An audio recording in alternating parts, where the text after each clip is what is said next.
Nagsimula sa hindi kita kilala hanggang sa nauwi sa mahal kita. Parang kailan lang pa-scroll-scroll ka pa sa social media, lalo na pag boring ka. Yung tipong tamang like and shared post lang pinagkakalibangan mo. Wala ka naman sanang plano na pumasok sa relasyon. Pero bigla sa isang iglap, may dumating sa buhay mo para mahalin ka. At sa hindi inaasahan, nahuhulog ka na rin sa kanya hanggang isang araw.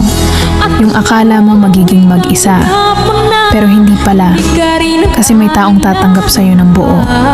Ang sarap nga naman magmahal kapag mas mahal ka. Ang sarap makontento kapag mas kontento sa'yo. Hahanap ka pa ba ng iba kung sobra-sobra na siya? Kaya nga sana, wala na lang niloloko para wala na lang nasasaktan. Sana mapadpad tayo sa taong kayang pakalmahin ang puso nyo at hindi kayo bitawan sa panahong magulo na. Kasi sa totoo lang, iba yung saya pag nasa tamang tao ka na.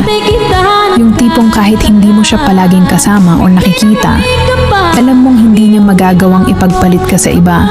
Kasi una pa lang, ikaw lang talaga ang nag-iisa sa buhay niya.